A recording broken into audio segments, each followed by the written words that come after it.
हाय 94.3 माई FM पर मेरा नाम है आरजे नैनी।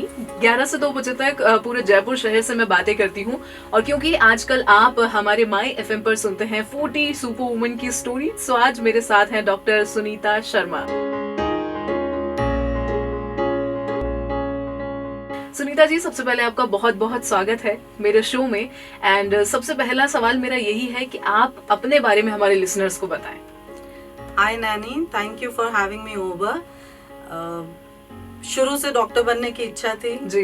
पढ़ाई में अच्छी थी तो ऑब्वियसली सूरत मेडिकल कॉलेज में एडमिशन मिल गया। मेडिकल कंप्लीट करके got married, came to Jaipur. Jaipur में as they say life has its own plans for everyone. I joined my post graduation, लेकिन my husband was setting up his export unit and he needed help. तो इसके कारण से मैंने सोचा कि चलो मैं उनको हेल्प करने के लिए ज्वाइन करती हूँ।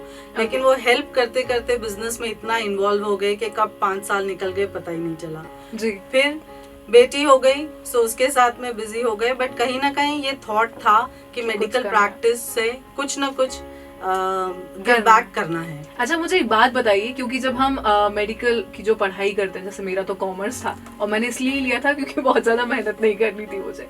सो इतनी मेहनत करनी पड़ती है, पढ़ाई बहुत टफ होती है। सो उसके बाद भी आपने ये क्यों नहीं सोचा कि आपको किसी अच्छे हॉस्पिटल में जाके सर्विसेज देनी है? ये क्यों सोचा कि आपको किसी की हेल्प करनी है, किसी एनजीओ के साथ जुड़ना है? सी आई थिंक मुझे ये रियलाइज हुआ कि बिजनेस के बाद में मेरी फाइनेंशियल जो नीड्स थी वो तो पूरी हो गई थी। बिल्कुल। सो मुझे ईश्वर ने एक ये बहुत अच्छी अपॉर्चुनिटी दी थी कि मैं मेडिकली सोसाइटी को गिव बैक कर सकती हूँ without working on completely voluntary basis and without charging anything. So इसीलिए मैंने सोचा कि मैं एनजीओ के साथ में ज्वाइन करूँ और अपनी मेडिकल जो सर्विसेज हैं वो डिप्राइव्ड एंड अंडर प्रिविलेज जो है उनको प्रोवाइड करूँ। ओके, मतलब हम ये मान सकते हैं कि भगवान से जो भी हमें मिलता है, जो भी जितना वो हमें देता है, तो हमें इंसानों को लौटाना भी चाहिए। बिल्कुल बिल्कुल बिल्कुल। Very nice. अच्छा, मैं आपसे जानना चाहूंगी कि आपकी लाइफ में आपकी सुपर वुमन कौन है और क्यों? मेरे लिए मैं कहूंगी मेरी सुपर वुमन मेरी मदर है। ओके। हाँ, बिकॉज उनके जितना हार्ड वर्किंग, ऑनेस्ट, सिंसियर मैंने अभी तक इस जीवन में किसी को नहीं देखा। तो उनकी जो एफर्ट्स हैं टू वेयर हम 3 भाई बहन हैं, to where we all are as person and in our careers, वो सब क्रेडिट उन्हीं को जाता है। ओके। अच्छा, मुझे ये बताइए, आपकी जो जर्नी है वो अहमदाबाद से शुरू हुई और उसके बाद जयपुर आप आ गए, डेस्टिनी जिसे कहते हैं। उसके बाद इस पूरी जर्नी में कई चैलेंजेस आपने देखे होंगे, चाहे एनजीओ से जुड़ने की बात हो या बिजनेस का काम। सो आप जब भी कोई ऐसी चीज आती है जो आपके मुताबिक नहीं हो रही होती है, मतलब आपने सोचा कि सक्सेस मिलेगी पर नहीं मिली, सो उस फेलियर से कैसे डील करना आपने सीखा और कैसे करते हैं? See of course I think failures जो हैं वो part of your life journey है जी। आप उससे कभी भी अपना मुंह नहीं मोड़ सकते, है ना। लेकिन जैसे कि कहते हैं कि चलते रहने की जिद बहुत जरूरी है मंजिलों को पाने के लिए। तो इसके लिए of course you have to work hard, dream big and never never never give up. ये 3 ही मुझे लगता है जीवन के वो मोटोज हैं जिनको अगर आप लेके चलते हैं तो कोई भी चैलेंज हो आप उसको पार कर सकते हैं। वाह, वेरी नाइस। अच्छा, क्योंकि आप एक बिजनेस वुमेन भी हैं, साथ ही अपना काम भी करती हैं, अपना जो पैशन है उसे भी फॉलो करती हैं, सो कितना मुश्किल होता है आपके लिए घर और जो बाकी का काम है उसको मैनेज करना? जैसे कि आपने बताया कि छोटी बेटी है आपकी, हाँ, तो कैसे मैनेज करती हैं? मुझे लगता है कि वर्क लाइफ बैलेंस जो है ये एक कंटिन्यूसली इवॉल्विंग प्रोसेस है। मतलब एक ये निरंतर प्रक्रिया है। इट्स नॉट लाइक कि आज आपने एक रूल अपने लिए बनाया और वो लाइफ टाइम के लिए आपके लिए अप्लाई होगा। You know, it's like rediscovering yourself again and again, redefining your goals.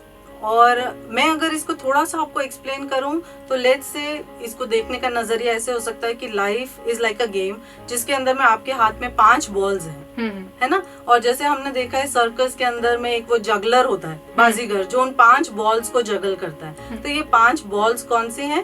पहली आपकी फैमिली, दूसरा आपका वर्क, आपका पैशन, तीसरा आपकी हेल्थ, आपके परिवार की हेल्थ, चौथा आपके फ्रेंड्स या सोशल सर्कल, और 5वां आपकी आत्मा, आपकी सोल।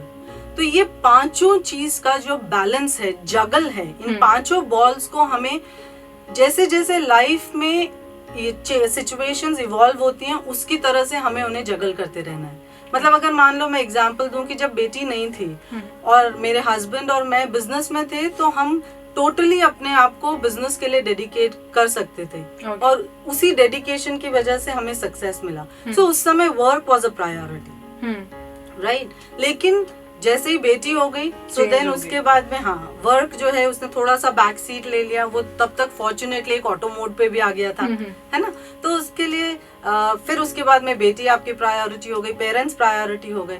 लेकिन जैसे ही आप उस स्टेज से गुजरते हो, जैसे मेरे लिए पैशन मेडिकल प्रोफेशन में वापस जाना था, तो इसके कारण से मैंने उसको समय देना शुरू करा। फिर तो आई थिंक वो पांचों बॉल्स का जो जगल बैलेंस आपको बैठाना, उसको जगलिंग ऑल द टाइम जी is what you have to learn. Okay. अच्छा, जिस एनजीओ के साथ आप काम करती हैं और जिन बच्चों के लिए आप मतलब अभी तक इतना काम कर चुकी हैं, मैं चाहूंगी कि उसके बारे में भी आप बताएं कि कैसे मतलब सारा प्रोसेस होता है। तो जैसे मैंने अभी कहा, जैसे ही मेरा बिजनेस एक ऑटो मोड पे हो गया, बेटी थोड़ी सी बड़ी हो गई, तो मैंने सोचा कि मैं एनजीओज के साथ में जुड़ के अपनी मेडिकल सर्विसेज प्रोवाइड करूं। तो मैंने सबसे पहले खेजड़ी सर्वोदय हेल्थ सेंटर जगतपुरा में है, उसे ज्वाइन करा और वहाँ पे वो एसोसिएटेड थे 20 स्कूल्स से। अच्छा।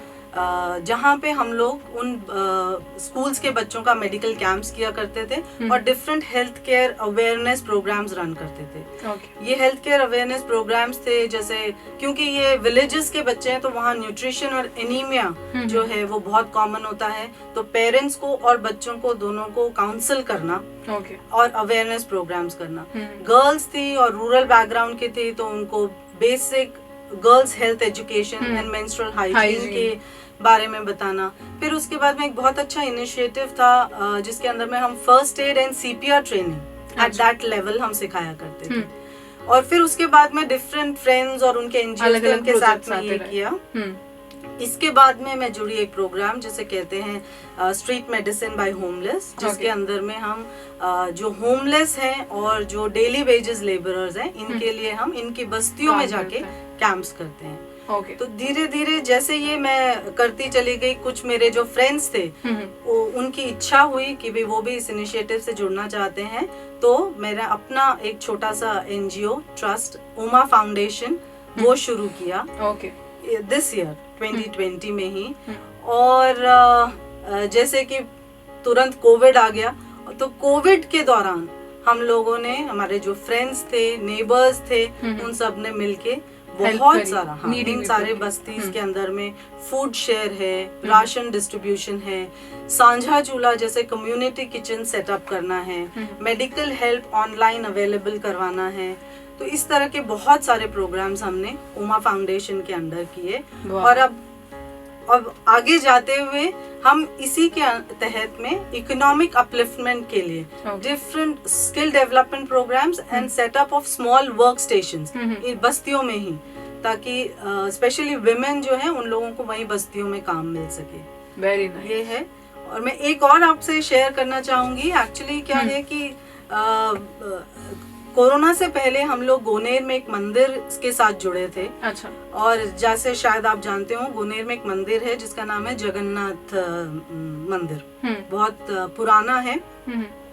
उसी के ही साथ में एक सागर है, कुंड है, जिसको जगन्नाथ सागर कुंड कहते हैं। जब हमने वहाँ पे फरवरी मार्च में विजिट किया, वो सागर बिल्कुल सूखा था, लोग फिर भी अपने फूल चढ़ाए जा रहे थे। पता नहीं क्यों वहाँ पे एक थॉट आया कि लोग ये फूल चढ़ा रहे हैं, ये गांव वाले सब मिलके अगर इसी को ही जागृत करें ताकि इसमें पानी आ सके, तो उसके लिए तो कितना अच्छा हो। तो इसी थॉट को आगे लेके फिर मेरे कुछ फ्रेंड्स हैं और मेरे हस्बैंड अभिनव शर्मा है, उनके साथ में बात करी, विलेजर्स को काउंसिल किया कि आप मनरेगा में अप्लाई करें ताकि हम इस कुंड को रिवाइव कर सकें। तो मुझे बहुत खुशी होगी ये शेयर करने में कि पिछले 2 महीने से हम लोग वो फॉलो अप कर रहे हैं। इस कुंड में 3 नहरें आती हैं।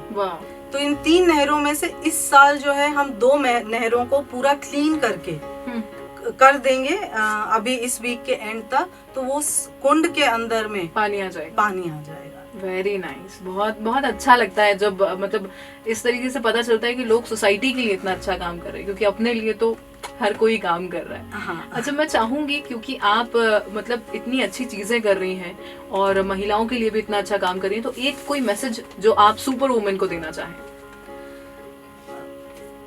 इन 4 लाइनों के माध्यम से मैं ये मैसेज देना चाहूंगी जी कि दर्द गम डर जो भी है, दर्द गम डर जो भी है, बस तेरे ही अंदर है। खुद से बनाए हुए इस पिंजरे से बाहर निकल। कुछ नहीं होगा कोसने से, कुछ नहीं होगा कोसने से। अपनी किस्मत को अपने हिस्से का दिया, अपने हिस्से का दिया खुद ही जला कर दे।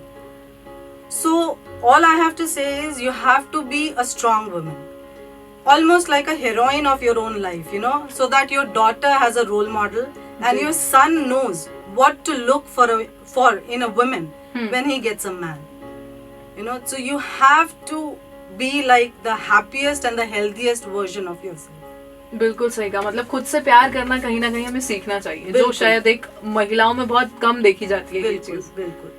Thank you so much Sunita ji, बहुत अच्छा लगा आपसे बात करके। आई होप आपको भी मजा आया होगा, एंजॉय किया होगा आपने। Thank you Naini so much. Thank you for having me over.